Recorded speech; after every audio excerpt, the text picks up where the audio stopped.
This is Thank You Mama, weekly lessons from mothers all around the world.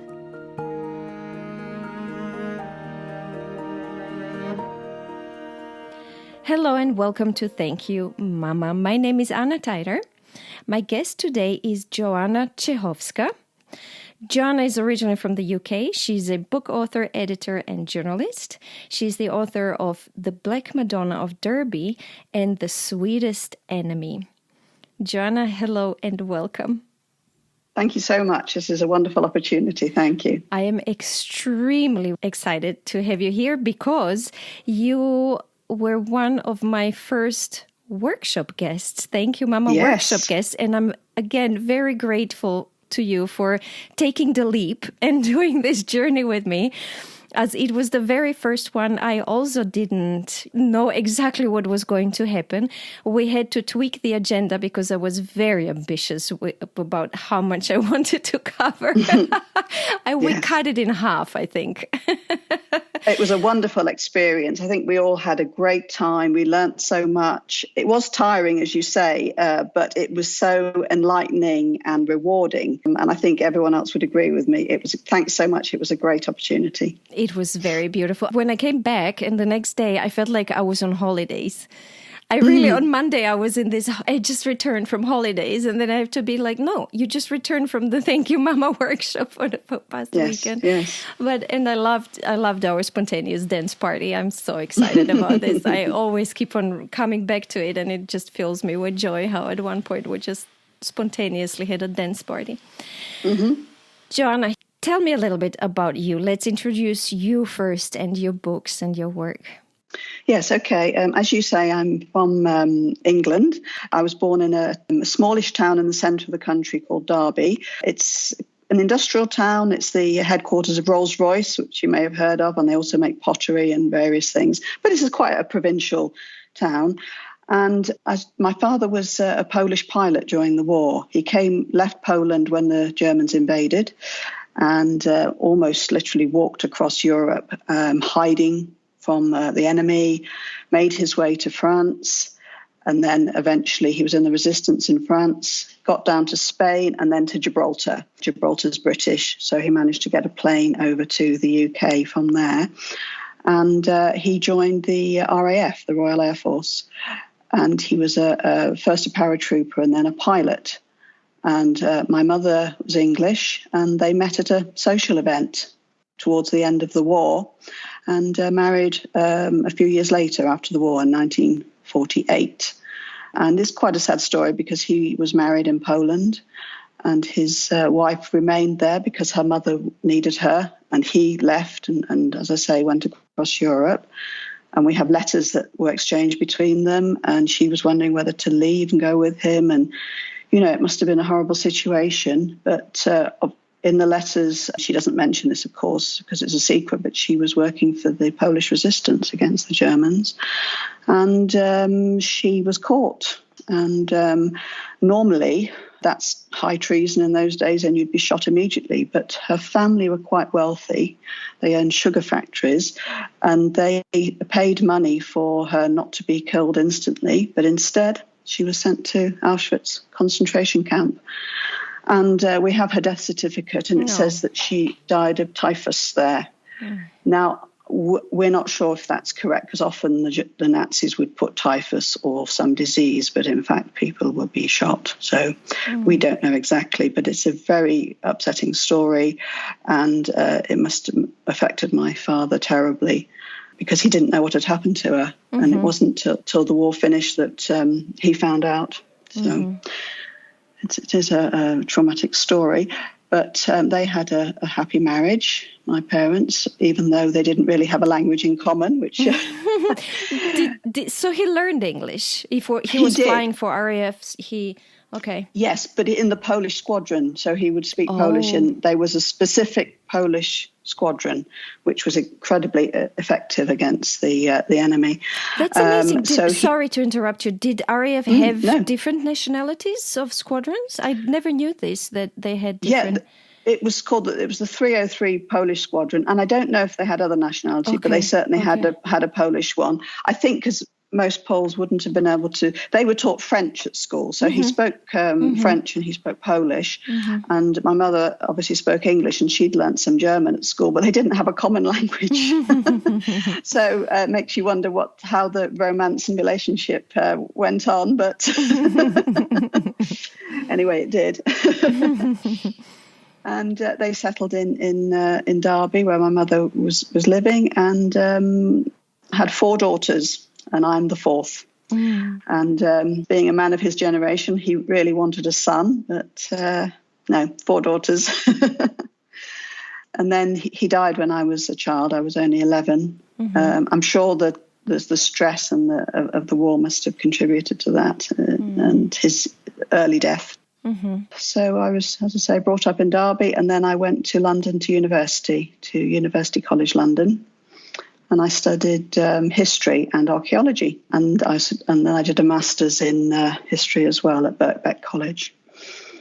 And after that, I didn't quite know what to do, but I knew I loved words and I knew I loved writing, and decided to go into journalism. And my career took me into magazine journalism. Some of the magazines that come with newspapers on a Sunday, I used to work for them, and also women's magazines. So that was most of my career, was in journalism, editing, writing non-fiction, travel, health, that sort of thing. You mentioned how you were writing for travel magazines or travel stories. Did that take you around the world? It took me to yes. I didn't pay for a holiday for a long time. So yes, well, I think fun. Mostly around Europe, actually. So, and to Russia.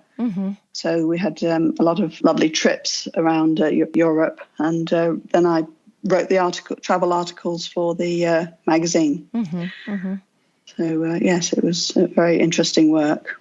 Tell me about your books. When I was a bit later on, in my 40s, I decided to have a go at fiction. I'd only been writing non-fiction up until that point, mostly.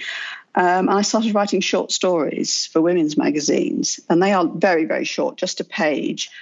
And the format is, it's a twist in the tale. So you have a story that you think one thing, and then in the end, it's something different.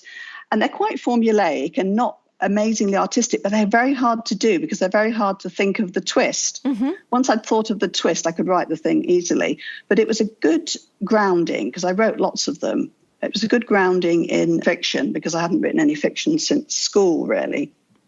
Anyway, I did have an idea for a novel, and this was about my Polish background, actually, because my father and his Polish colleagues, they couldn't go back to Poland at that point because it was communist, and they would have been put in jail or probably sent to Siberia, as renegades, they were called, because they'd left the country and fought with the Allies.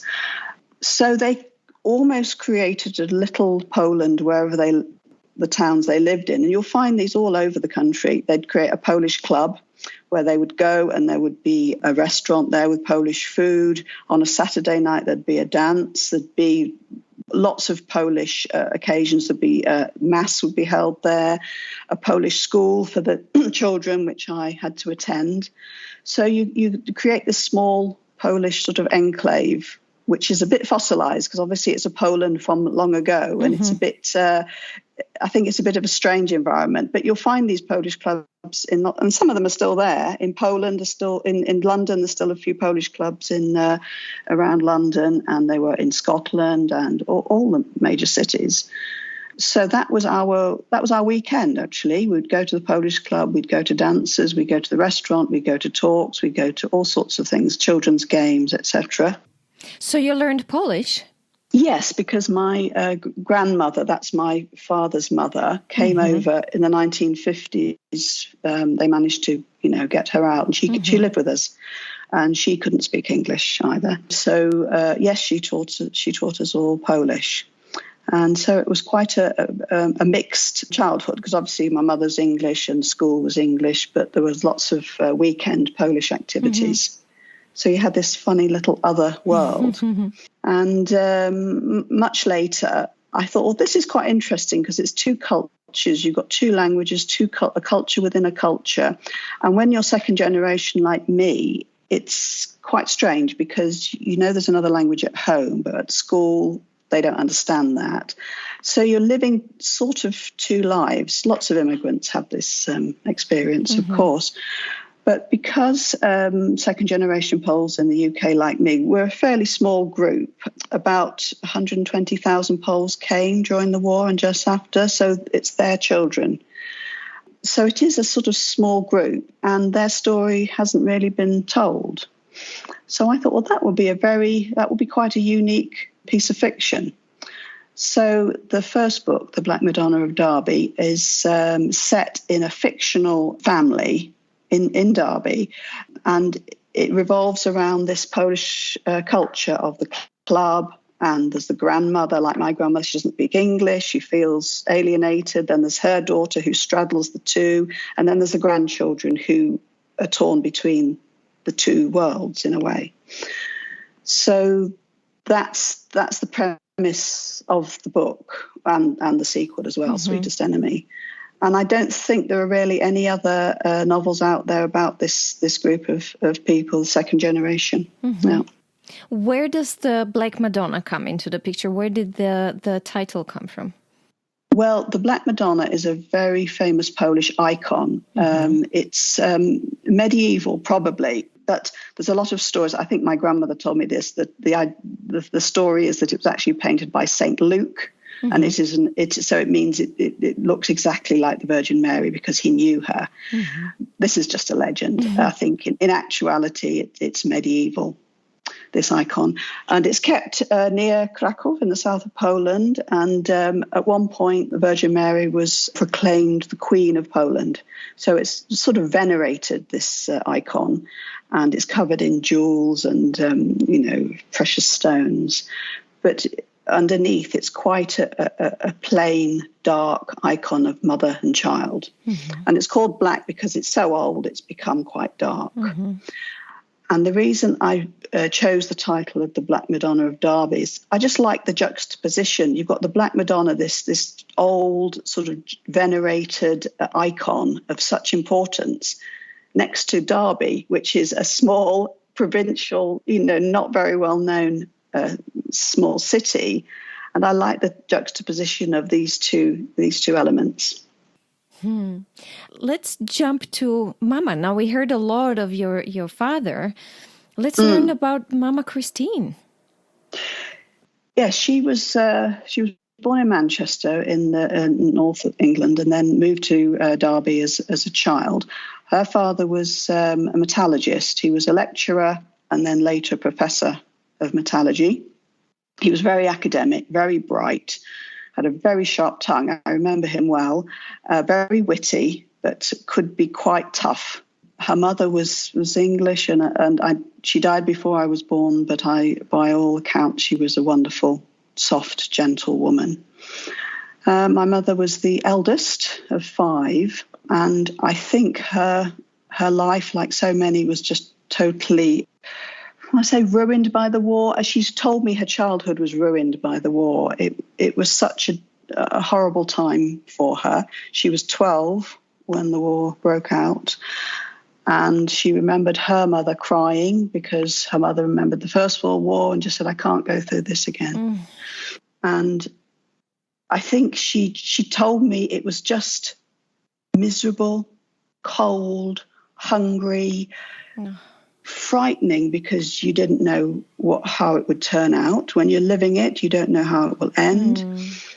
Frightened of bombing, which never actually happened in Derby, but she told me later on, many years later, that she would come back from school for lunch and she turned the corner and she was always so scared a bomb had dropped on the house and her mother was dead.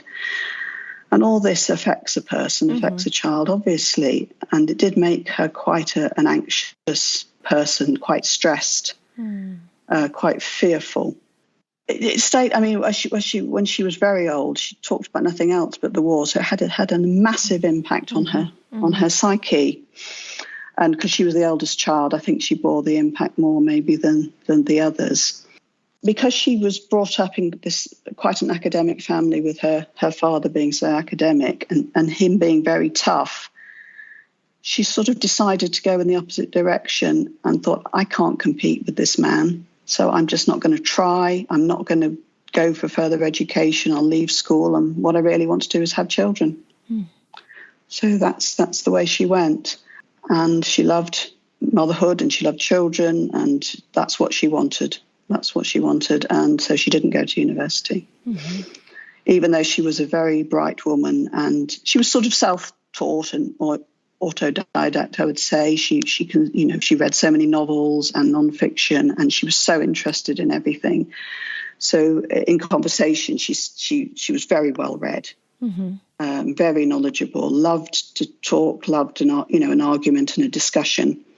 But I think she felt, because she had no actual qualifications behind her, that I think that did worry her a bit. Yes. How did she take care of you girls when your father passed away? Well, I'm the youngest, so the others are already, older and sort of left home or at university. So really, it was just the two of us in the end. It was very difficult because my father had, just before he died, he'd been made redundant. He worked for Rolls-Royce, and we just missed out on. He would have got quite a good pension if he'd stayed. So money was tight. She had a widow's pension. It was difficult. It was difficult.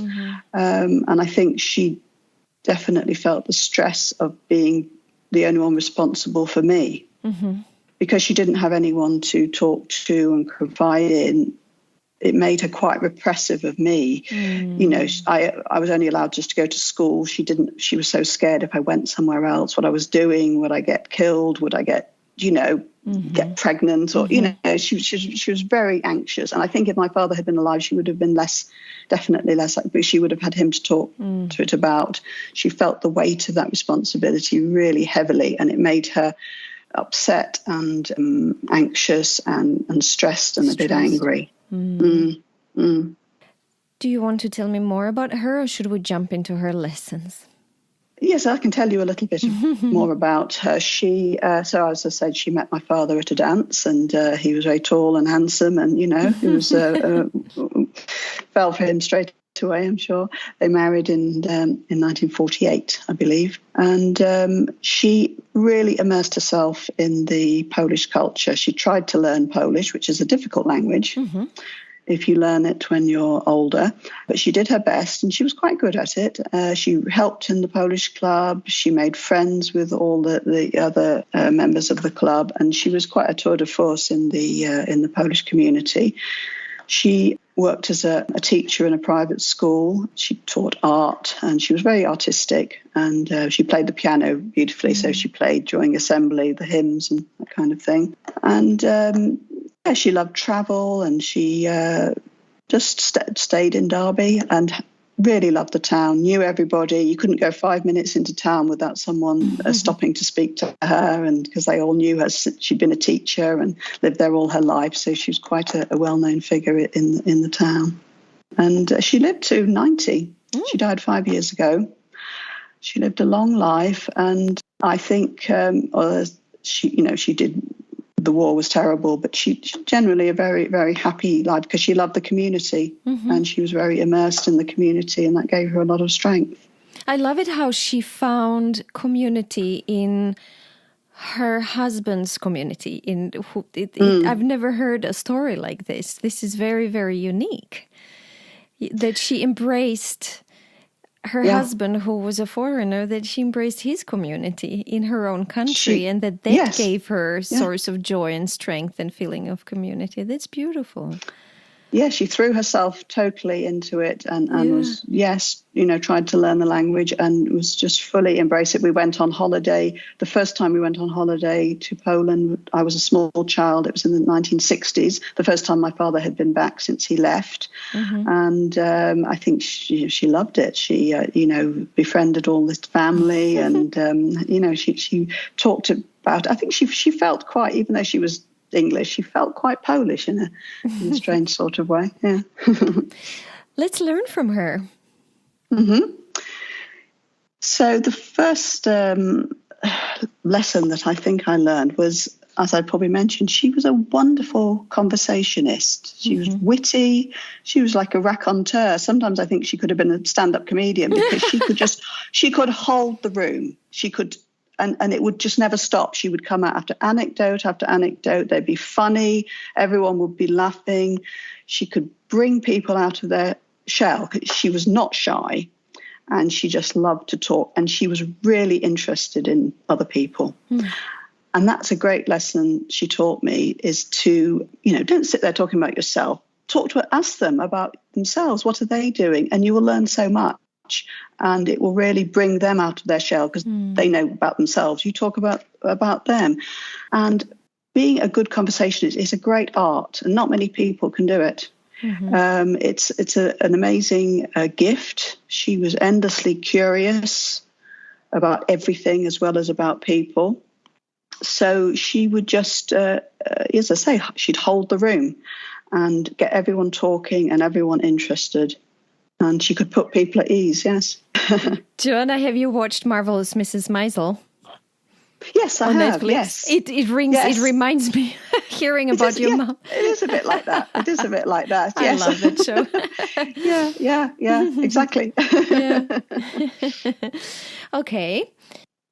And now the next thing, well, she was thrifty. I guess growing up during the war, you have to be, don't you? You learn how to, and you don't waste food. You don't waste anything. You make your own clothes.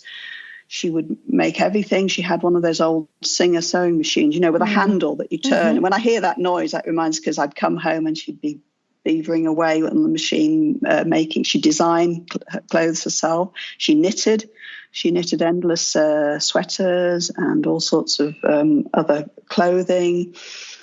And she was very, she would never waste food. You had to eat everything on your plate. And it was a good lesson. I never wanted to buy things just for the sake of buying them. When people just immediately always ordering off Amazon, always buying things, I think, do I need that? Do I want that? Is that necessary? Probably no. So I'm very careful in the same way. I think that was a very good lesson, especially these days with so much rampant consumerism and so much stuff that everyone accumulates. And you just think, do I need that? Probably not. And I think that was a valuable lesson. She never smoked and she hardly ever drank alcohol.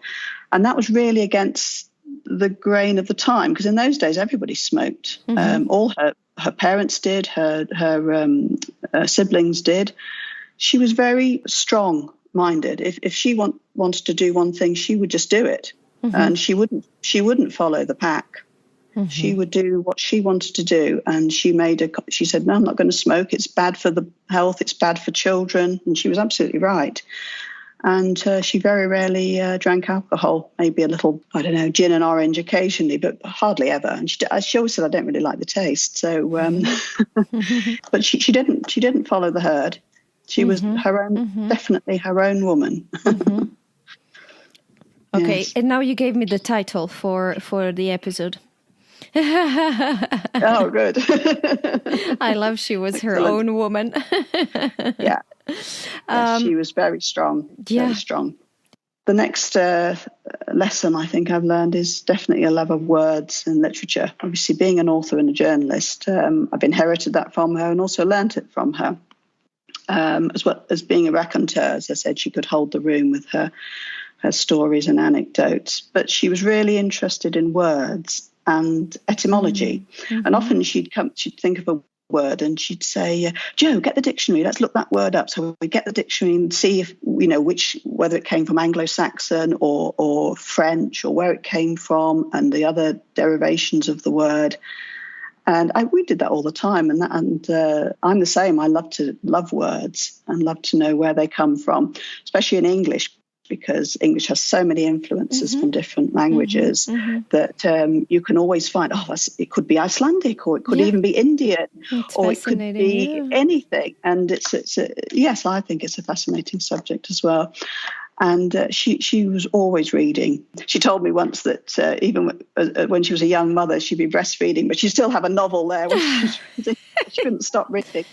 She read novels and non-fiction as well. She was very interested in philosophy, religion, history. She was interested in everything. And as well as novels, she loved drama, films. Mm-hmm. Yeah, it was a big part of her, words and literature. That makes me a bit sad that she didn't go to university. But then again, you said she sounded like a happy person, so probably it was okay the way it was.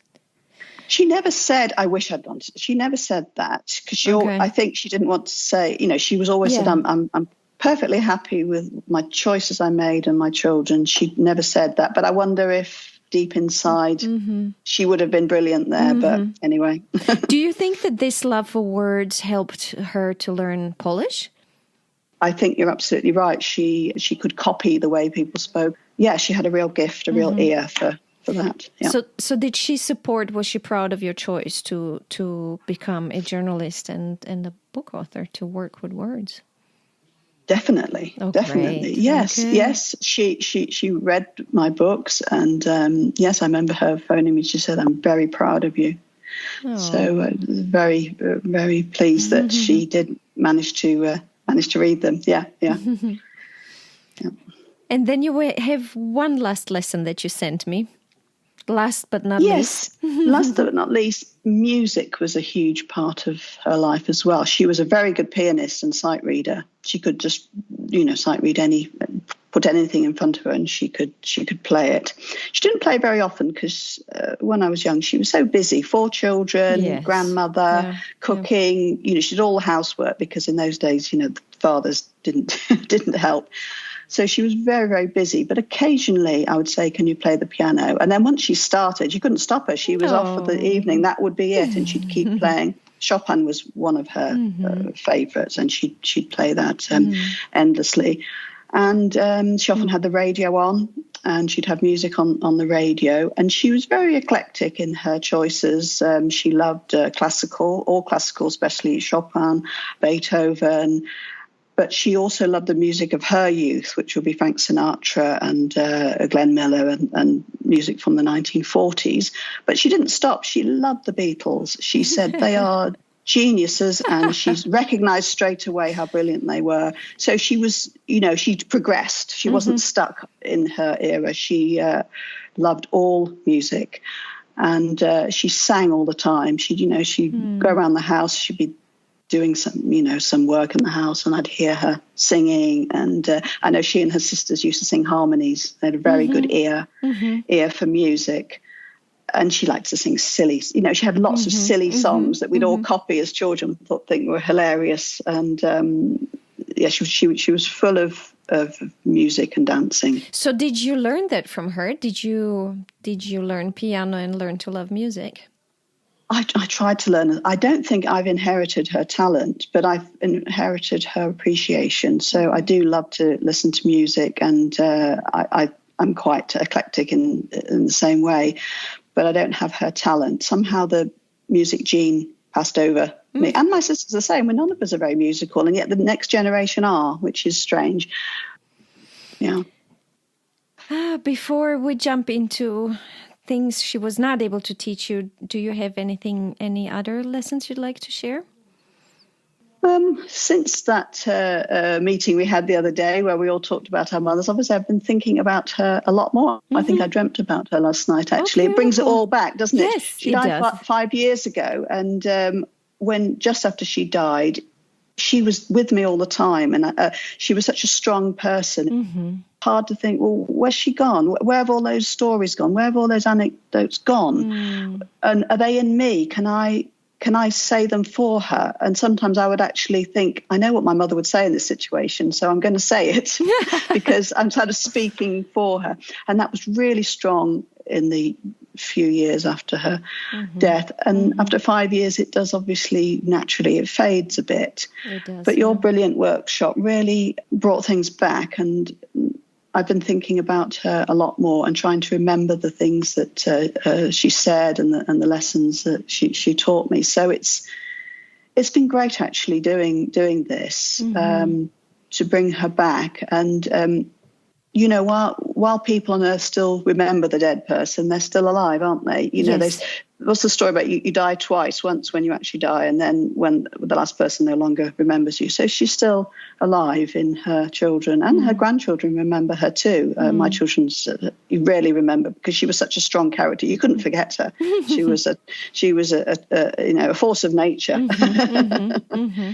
She sounds like it, definitely. Let's jump to I always want to say my favorite question, but I'm not allowed to say that. I shouldn't. But I'm very, very interested always to hear about something our mothers were not able to teach us. Yes. Well, we're all products of our time and place, aren't we? Of our generation and of our parents and the time we live in.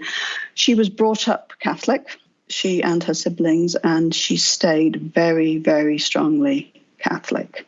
Very strongly. We had to go to Mass every Sunday. Holidays of obligation, we'd have to go. We had to follow all the rituals of the church. And she was, because she didn't really do doubt, she was convinced that was correct and she was right. And to my mind, that was an error, because people are not perfect. We're all frail. We're all human, and you don't prioritize the dogma of the church over people, and you have to forgive and understand people. And I think sometimes her focus on the dogma of the church was wrong, and it caused sometimes some alienation with her own children and maybe with other people as well. I'm not sure, but she should have been more understanding and forgiving and be on the side of her children first. And sometimes she wasn't. She says, the church doesn't allow divorce. So that's it. Without understanding, well, what's going on here? Sometimes it is necessary. And I think that because she was so strong and she followed it totally, I would say almost blindly, she didn't understand, well, not everyone's you. Not everyone can do what you do. And you must be compassionate, because surely to be a Christian you should be compassionate, and sometimes she didn't do that, and she didn't understand the frailty, and that was sometimes bad for her children. And that we felt she was not on our side, if you know what I mean, sometimes. Yes.